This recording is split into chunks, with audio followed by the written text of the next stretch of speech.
ഈ മണികണ്ഠൻ പറയുന്നത് താൻ ഗൂഢാലോചനയിൽ പങ്കെടുത്തിട്ടേ ഇല്ല എന്ന്. ഇതൊക്കെ വിചാരണ വേദിയിലും ഇവർ പറഞ്ഞ കാര്യങ്ങളാണ്.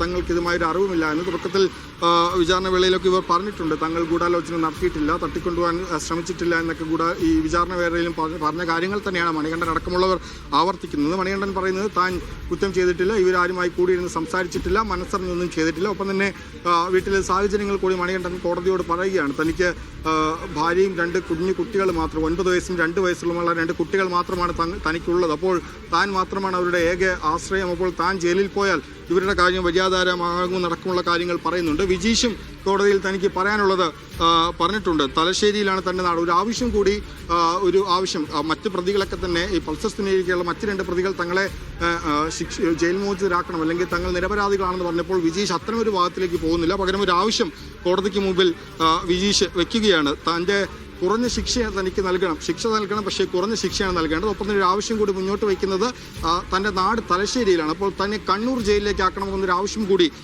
ഈ വിജീഷ് കോടതിക്ക് മുമ്പിൽ പറഞ്ഞിട്ടുണ്ട്. പിന്നീട് 5-ാം പ്രതി സലീമാണ്. ഈ വടിവാൾ സലീം ഈ കേസിൽ അകമ്പടി പോയ ഒരാളാണ്. ഈ പൾസർ സുനിയോടൊപ്പം ഈ ട്രാവലർ വാഹനത്തിൽ ഉണ്ടായിരുന്നു. പിന്നീട് ഈ നടിയുടെ വാഹനത്തെ പിന്തുടർന്ന ട്രാവലർ വാഹനത്തിൽ ഉണ്ടായിരുന്ന ഒരാളാണ് വടിവാൾ സലീം. 5-ാം പ്രതിയാണ് കേസിലെ. ഈ വടിവാൾ സലീം പറയുന്നത് താൻ കേസിൽ ഒരു തെറ്റും ചെയ്തിട്ടില്ല എന്നാണ് വടിവാൾ സലീം കോടതിക്ക് മുമ്പിൽ പറഞ്ഞിരിക്കുന്നത്. അങ്ങനെ 6 പ്രതികളിൽ 5 പ്രതികൾ തങ്ങൾക്ക് പറയാനുള്ള ശിക്ഷാവിധിമേൽ ഉള്ള വാദത്തിൽ തങ്ങൾക്ക് പറയാനുള്ള കാരണങ്ങൾ അല്ലെങ്കിൽ തങ്ങൾക്ക് പറയാനുള്ള കാര്യങ്ങൾ പറഞ്ഞിട്ടുണ്ട്.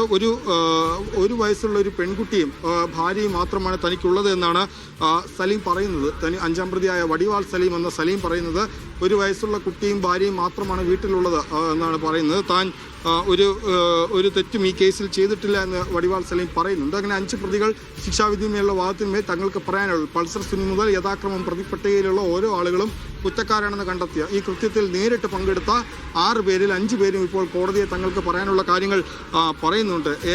ഈ വടിവാൾ സലീമിൻ്റെ പറയുന്നത് തൻ്റെ കുടുംബത്തിന് 1 വയസ്സുള്ള മകൾക്കും ഭാര്യയ്ക്കും ഏക ആശ്രയം താനാണെന്നാണ് വടിവാൾ സലീം പറയുന്നത്. കഴിഞ്ഞ ദിവസം ഈ കോടതിയിലേക്ക് ഏറ്റവും അവസാനം എത്തിയത് വടിവാൾ സലീമായിരുന്നു. ഈ കേസിലെ എല്ലാ പ്രതികളും ജാമ്യത്തിലായിരുന്നു. അപ്പോൾ അതിൽ വടിവാൾ സലീം കഴിഞ്ഞ ദിവസം ഇങ്ങോട്ടേക്ക് ഓടിയെത്തിയതും പോലീസ് തടഞ്ഞു നോക്കാൻ നമ്മൾ കണ്ടതാണ്. അന്ന് ഈ പോലീസ് വടിവാൾ സലീം പ്രതിയാണെന്ന് പോലീസിന് മനസ്സിലായില്ല. ഒരു കറുത്ത ഹെൽമെറ്റൊക്കെ വെച്ച് ഓടിയാണ് വടിവാൾ സലീം എത്തിയത്. കേസിലെ 5-ാം പ്രതിയാണ്. ഈ വാഹനത്തിന് അകമ്പടി പോയ ടെമ്പോ ട്രാവലിൽ തുടക്കത്തിൽ ഒപ്പമുണ്ടായിരുന്ന, പിന്നീട് നടിയുടെ വാഹനത്തെ പിന്തുടർന്ന ടെമ്പോ ട്രാവലിലുണ്ടായിരുന്ന 5-ാമനാണ്. കേസിൽ 5-ാം പ്രതിയാണ് വടിവാൾ സലീം. അപ്പോൾ വടിവാൾ സലീം പറയുന്നത് തനിക്ക് ഭാര്യയും 1 വയസ്സുള്ള കുട്ടിയും മാത്രമാണുള്ളത്, അവരുടെ ഏക ആശ്രയം താനാണ്. അതുകൊണ്ട് തന്നെ വെറുതെ വിടണമെന്ന കാര്യമാണ് വടിവാൾ സലീം കോടതിക്ക് മുമ്പിൽ ആവശ്യപ്പെട്ടിരിക്കുന്നത്. അങ്ങനെ 5 പ്രതികൾ തങ്ങൾക്ക് പറയാനുള്ള കാര്യങ്ങൾ കോടതിയിൽ പറഞ്ഞിട്ടുണ്ട്. 6 പ്രതികൾക്കാണ് ശിക്ഷാവിധിമേൽ വാദത്തിൽ കോടതിയെ തങ്ങളുടെ ജീവിത സാഹചര്യങ്ങളും അവരുടെ ക്രിമിനൽ പശ്ചാത്തലമൊക്കെ ബോധിപ്പിക്കാൻ സാധിക്കുക. ഇതിൽ